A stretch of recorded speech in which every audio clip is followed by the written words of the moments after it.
Welcome back to the Environmental Law Monitor. I'm your host, Daniel Pope.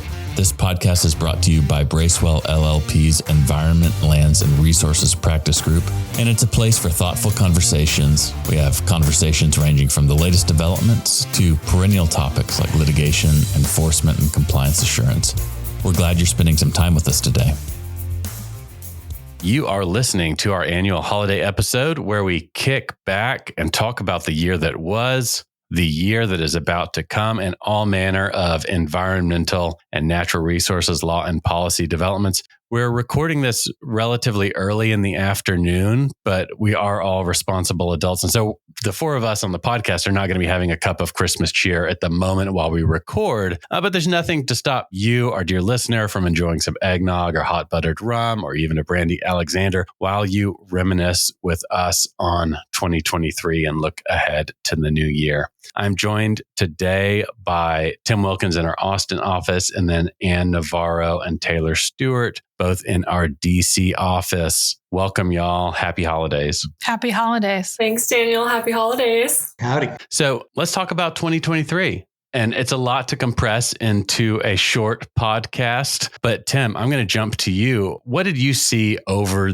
this past year that stuck out to you? Well, I think it is not a surprise that when an administration came into office as clear as they could be about their top two priorities, climate and justice, that the top two things that continue to crop up each year as we've gone on in the Biden administration are climate and environmental justice.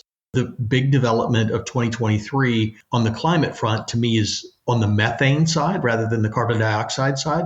Lots of really interesting developments. News, today out of COP28 that there's been a substantial agreement to move things forward on climate generally. But as a side note out of that agreement, companies that make up 40% of the world's oil and gas production signed on to the Oil and Gas Decarbonization Charter, where they committed to ending methane emissions by 2050 and ending flaring by 2030. That's really substantial.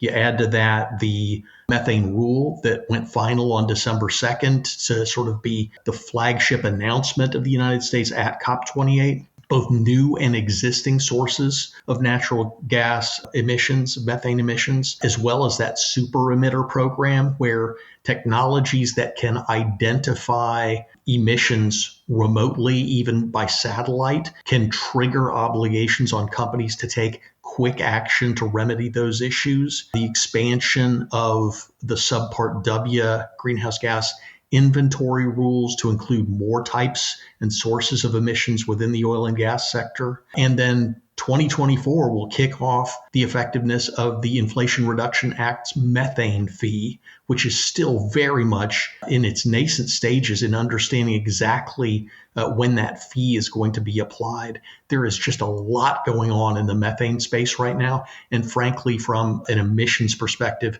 a lot of transformative stuff is going on right now. The second big priority, the environmental justice issue. It is amazing to see how many ways both this administration and the NGOs have been really pushing to apply justice factors in enforcement, in cleanups, new rulemaking, permitting, issuance of grants and loans, things like that. EJ is a real deal and has real priority and real teeth right now in a way that it never has. I think you're seeing especially indications that the agencies are going to require a great deal more outreach to communities of color and to other EJ communities as part of any effort that they're going to be making in terms of project development and permitting and so forth. And then, just the other day, maybe 2 weeks ago, the draft technical guidance out of EPA that is now out for comment on the technical guidance for assessing environmental justice in regulatory analysis. That's going to be pretty significant as well once it goes final. So to me, climate justice, climate justice, climate justice all day long. Yeah, that's a great point about the evolution of environmental justice. I was looking a little bit at the history of EJ, and it really started around landfill siting, but it's just evolved as NGOs and policymakers and academics have thought more and more about sort of the basic principle of environmental justice. It affects operational decisions of companies, where you're going to send your waste. And so it's moved out of that strict siting question. And I don't think that we've seen the end of that evolutionary process either. And big natural resources developments. I'm going to start on a slightly lighter note, Daniel. Oh, in that acceptable. For me, one of the overarching themes of 2023 was Taylor Swift. And I've come to that realization, not because I am a connoisseur of current pop music, which I am most certainly not, but because when you introduced Taylor Stuart on this podcast, who sits 3 offices from me and who I know well, I was surprised when you said Stuart and not Swift. And so what that tells me is that Taylor Swift has indeed taken over all aspects of our culture and economy in 2023. I get that a lot, and I take it as an honor because I am a huge Taylor Swift fan. I get Taylor Swift, and I also, just having 2 first names, I get a lot of Stuarts, which all of you have bared witness to on emails from even our own colleagues saying, "Hey, Stuart." But I much prefer Taylor Swift, so you can mistakenly call me that any day. All right. That was a huge driver in me selecting Taylor to be a podcast co-host. I really figured. I needed to take the celebrity power that she gets sort of just by the name. But besides Taylor Swift's dominance in our current culture, it is true that there have been a number of significant developments in 2023. And I agree with Tim, so many of them can be framed by climate and environmental justice. Just to mention a few, of course, I really like to talk about wetlands and waters of the U.S. and all things that are water related. And this year was a significant year for jurisdiction under the Clean Water Act. We had at the beginning of the year, which seems, of course, was now almost a year ago, but seems so much longer ago, we had the Biden administration issue their very own definition of waters of the United States, interpreting jurisdiction under the Clean Water Act and codifying with some alteration the Supreme Court's previous decision in the Rapanos case. And of course, as folks expected, I assume including the administration, no sooner had they done that than the Supreme Court issued another decision interpreting waters of the United States in the Sackett case and essentially eviscerated one of the bases for the Biden administration's Waters of the U.S. rulemaking and significantly, seemingly, narrowed the scope of federal jurisdiction under the Clean Water Act. So following on that, of course, we saw the administration issue a revised definition in early September of this year, interpreting essentially the Sackett decision in the context of their own rulemaking. But that is far from the end of it. And as I'm sure most of our listeners know, there is ongoing litigation over the newest version, post-Sackett, of the definition of waters of the United States, and some pretty serious objections to what was articulated in the current rule. As I'm sure a lot of people recall, 2 of the big issues are whether the government has jurisdiction over wetlands and what types of wetlands. And Sackett, the Supreme Court in Sackett, suggested that wetlands must be an indistinguishable part of a body of water that is itself jurisdictional under the Clean Water Act. But the current rule, many argue, does not go that far and suggests that indistinguishable may be open to the somewhat subjective opinion of the observer, depending on conditions on the ground, perhaps weather factors, perhaps flooding circumstances, and various things. So that's will be litigated very aggressively over the next few months in several different fora. So that was a big development and will be continuing to provide interest over the next year. We also saw a lot of developments in the National Environmental Policy Act this year. Again, a lot of it centered around climate and environmental justice, but by no means all of it. As a threshold matter, Congress amended the National Environmental Policy Act in the Fiscal Responsibility Act this year, which was enormous because its core provisions had never seen substantive amendment. And that was part of somewhat bipartisan efforts to try to streamline permitting review and project review in the federal government. Certainly mixed reviews of what that amendment to NEPA accomplished. A couple of the substantive things that I thought were kind of exciting. I've yet to see the agencies that I work with really embracing. For example, the provision that directs agencies to make available a process for essentially writing their own NEPA reviews for project reviews has not been embraced by some of the agencies that I work most with. And I think that kind of mechanism is something that could provide some actual efficiencies while the federal government still has to take ownership, really, of the document. And then there were the Biden administration proposed revisions to the regulations implementing NEPA, which are substantial. And just kind of generically, there's a lot of concern about those regulations really trying to drive outcomes rather than good process. So we should see those go final in 2024. And gosh, I could talk also about the Endangered Species Act and the proposed rule that we've seen there that would allow the agencies to require mitigation in the context of Section 7 consultations, which we've never seen before. So a lot going on in 2023, but I will stop there. Which, Anne, last year on our holiday episode, you said that 2022 had been a relatively quiet year, and your prediction was that 2023 would have quite a bit more in terms of headlines, in terms of new big initiatives from the government. And I think we can say that, of course, you were right. And I think on the NEPA phase 2 proposal, regardless of whatever you think of the proposal, I think that we have seen some really big initiatives out of this administration to incentivize new infrastructure development that is going to move us towards a sort of greener system of energy production and so on and so forth. But at the same time, the administration is changing the way that we review those kinds of projects. And so two things are in motion, right? Two really big things are in motion. It'll be interesting to see how that shakes out. Taylor, what are your big developments, your takeaways from the year? I mean, one of them can be you finally got asked to be a co-host on this podcast. So if you want to count that one, you can. My number one highlight. That would be significant for me. These are your answers. You have your own voice on the podcast.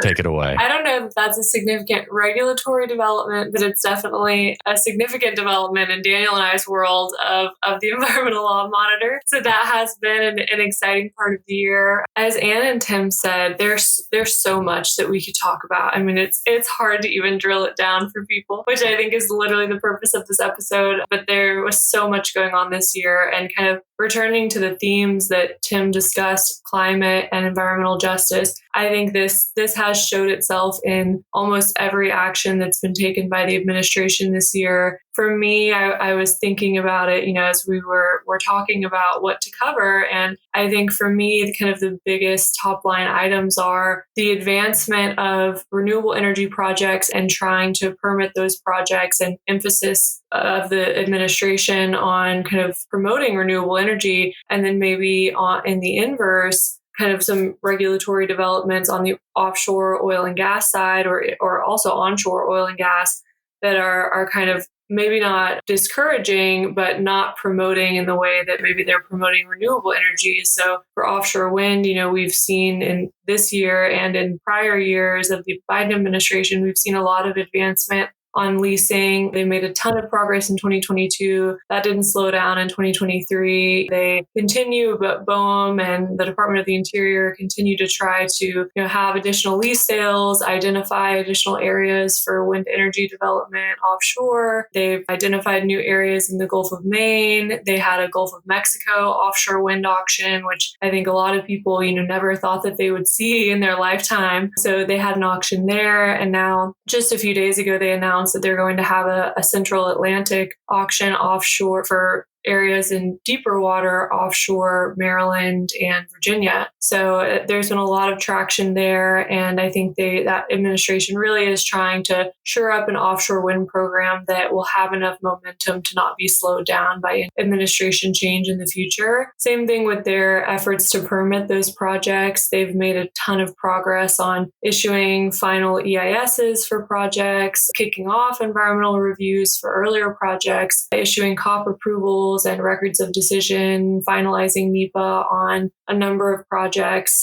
Those are all, huge thousands of pages of documents of analysis by the government. It takes a long time, many years to prepare those. And we've seen a lot of those actions come to a conclusion this year. So in that way, a lot of progress has been made. And at the same time, we've seen projects be built. So Vineyard Wind put up its first turbines this year. South Fork just last week hit first power. So that was, for a country that has one operational offshore wind facility in Rhode Island, and it's only a couple turbines and they're pretty small. We've really been trying to break. Well, it's 5 turbines. And the only reason that I know that is the cover photograph for literally every American offshore wind. It's so true. Either that or there's like virtual turbines or photos. What's more photographed right now, Taylor Swift or the Block Island offshore wind project?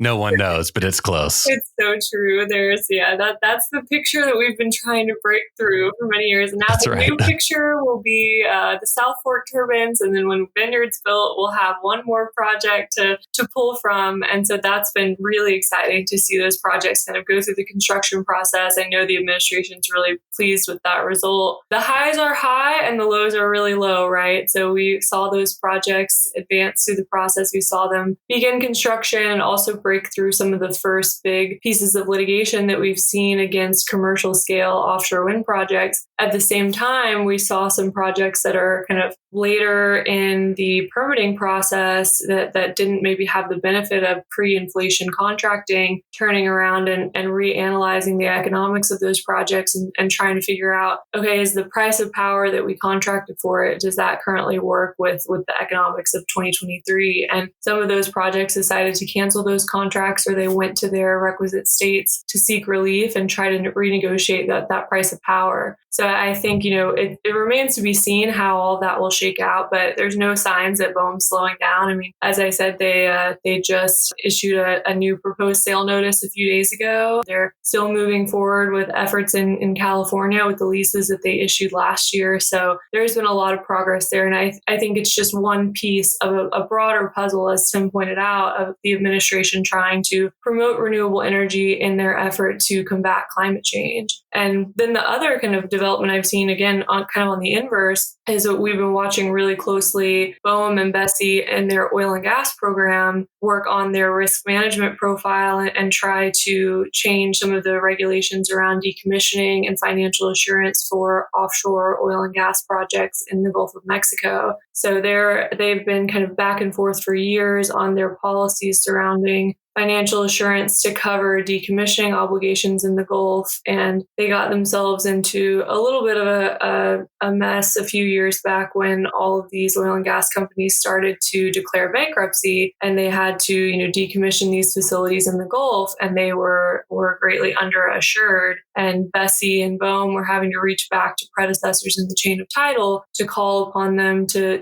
decommission some of these platforms and the wells that are left out there. And in response, we saw the federal government try to kind of come up with practical changes that could address that risk and try to reduce the risk of those costs falling back on the American taxpayer. And, now they have BSEE finalized its rulemaking. It was, ended up being a lot less, substantive, I think, than we expected. It was a pretty short, I think it was like 13 pages, which for all of us study federal rulemakings, that's really short. So they ended up not doing as much as people expected. But then BOEM put out a new proposed rule that changed the way that they consider how much financial assurance you have to get for some of these really big offshore assets, big surety bonds that some companies will have to go out and get. And the market for that is limited. And it's going to be interesting if they do end up finalizing that rule, seeing how the industry reacts, because I think they, expect that there will be maybe $9 billion more needed in financial assurance, and all of those companies will have to go out to market and try to procure the bonding that they need to cover those costs. And so if those regulations change in the way that we maybe expect them to now, there could be, significant impacts on the offshore oil and gas industry. We've already seen a lot of transactions going on with,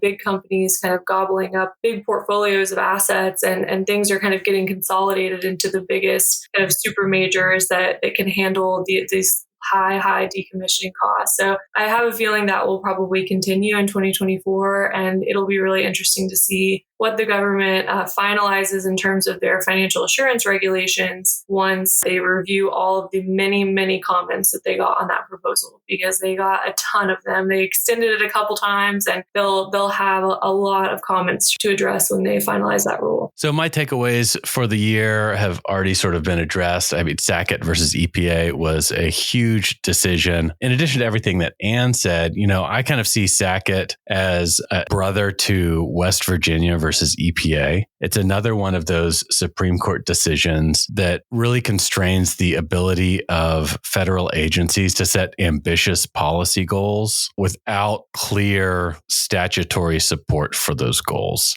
And I think we'll see that as a theme of this particular Supreme Court, as a theme of the Roberts Court as we move forward, as we see additional cases. And I think all of us, what we're talking about across all of our remarks, we're sort of talking about this administration's mid-game. I've been playing some chess lately, and you have the opening game where you start to develop your pieces. You have the mid-game where you're building on those basic strategies. And then you've got the end game where you're trying to get to the checkmate. And I think that we are sort of progressing through the mid-game where we're seeing the big initiatives from this administration, not just in terms of rulemakings, but in terms of enforcement, right? It's set policy goals for itself. It's set enforcement goals, and it's carrying through those goals. And we are going to be entering the end game in 2024, at least for this administration's first term, whatever the election may hold. So what are y'all looking forward to in the upcoming year for 2024? And we'll start with you. Well, there's so many things I'm looking forward to.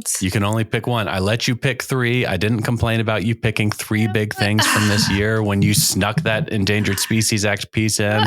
Let's keep it to one. So I don't know that I'm looking forward to it, but something I didn't mention that I do anticipate is that I think there's serious consideration being given to revising the Corps of Engineers Nationwide Permit 12, which is a critical, streamlined, more or less, permit process for oil and gas pipelines. And based on Tim's themes of climate and environmental justice, I think serious consideration is being given at a policy level to a revision of Nationwide 12 that may make it more complicated to use, less available, perhaps some mixture of those things. And, my sense from so far, the public statements is that a lot of the focus is on an interest in finding a way to involve the community, give public notice of the Corps of Engineers' potential actions relative to linear infrastructure. And of course, the nationwide permit process is not really set up to do that. So I'm interested to see what's going to come out in 2024 on that front. Tim. So I kept to 2 for 2023, so I'm going to do 2 for 2024, but they're going to be short. All right. The first one I will literally say 2 sentences about. EPA's CERCLA hazardous substance listing for 2 of the leading PFAS chemicals has gone to OMB review, White House review, before going final sometime early in 2024. And that's going to be a big deal. Stuff will spin out from that. Second thing, and this is the more important thing from my perspective, goes back to the climate issue. But in 2022, the Securities and Exchange Commission proposed climate disclosure rules for publicly traded companies. It was very broad. There was much ado about it. And they were saying that they were going to go final by October of 2022 with that rulemaking. That came and went. They said they were going to go final with it by October 2023. That came and went. Hat tip to our partner, Kevin Ewing, who has referred to the rule, therefore, as the Great Pumpkin, which Charlie Brands will know never arrives. But it is now promised in the semi-annual rulemaking agenda for April of 2024. That coincides with a point where stuff, if there's a change in party in Congress and the White House, could be subject to Congressional Review Act negation if it doesn't get done by then. And so I think there is going to be a real push for that. Maybe it'll come, maybe it won't come. There is, in the climate disclosure space, statutory stuff that's been happening in California, potentially going forward in New York and other states. There's certainly a lot going on in terms of mandatory disclosure in Europe. So Climate disclosure is a big thing. It's about to get bigger. For all of us who are talking a big game about ESG in 2022, the SEC saying we're going to step into this space and we're going to do a rulemaking caused a lot of people to pause or slow their roll on ESG developments, knowing one way or another about that SEC rulemaking and what it's going to require may unleash the floodgates of new development in ESG disclosure. And I think that's going to be a big theme for 2024. Taylor. I think I am closely watching in 2024 the status of EPA Good Neighbor litigation. Daniel, I know we covered that on our last episode, so I won't go into it now. All of our listeners should refer to that episode and listen to it. Brittany Pemberton is great. I think I'm watching that closely. I think there will be quite a few developments in some of those SIP disapproval cases next year, and we should see some rulings on the merits. And one of these days, we'll see some decisions from the Supreme Court on the emergency stays that are still pending, but I think that'll be before the end of this year. The other things I'm watching are also queued up on the unified agenda for the spring, April and May of 2024. One is BOEM's renewable energy modernization rule. The regulations that they have been working with were promulgated in 2009 when that program was created, and they have since not been amended in any substantive form. And BOEM proposed to do so earlier this year and has yet to finalize those regulatory changes. So that will be really interesting. It'll really kind of be an overhaul of that set of regulations. And the other one I'm watching for is that BOEM final financial assurance rule that I think will get a lot of people talking. There will be a lot of press on it, and that's also scheduled for April of 2024. So Anne already sort of mentioned one thing I'm looking at, which is, what happens with NEPA Phase 2. That's going to raise a lot of issues, but I think I'm going to drag Anne back into the studio and maybe with a few special guests, and we'll talk about that whenever it happens. And if you're curious at all about these rulemakings, about the change of administration and the Congressional Review Act, you got to talk to our colleague in the Policy Resolution Group, Joe Brzauskas. He's all over that topic, as are many in the Environment, Lands, and Resources Group. So as you're thinking about what may happen with some of these rules that are going to be promulgated in their final form at some point in 2024, that's a meaningful deadline. For me, I am also, and this is just because I'm an administrative law junkie in addition to all of the other rules I have here, but I'm curious what the Supreme Court is going to do in Loper Bright Enterprises versus Raimondo, which is the big Chevron review case. We followed this Supreme Court as it reviewed our deference, the deference that a court should give to an agency's interpretation of the agency's own regulations, where the court seemed to flinch. It seemed like it was thinking about at one point striking down that form of deference and then ultimately upheld it with a few guardrails. So I'm really curious to see what happens. And if you want to hear a conversation on that subject, go back a couple of episodes if you haven't heard my conversation with Professor Kristen Hickman yet. It's a great one. So thanks, everyone. Just a quick programming note. We're going to take the next month off, and you'll hear from us again in late January as we lead off with a new season. But from all of us at the Environment, Lands, and Resources Group, we wish you and yours a happy holidays and a happy new year. We hope that you find some time to rest over the next month and that you'll get to spend quality time with friends and family. We hope your travels go smoothly and safely. Thanks so much for being a fantastic audience. With your support, our podcast has grown and continues to grow. We are going to have more and more and better guests. So just thank you so much for your listenership. Happy holidays. We'll talk to you soon.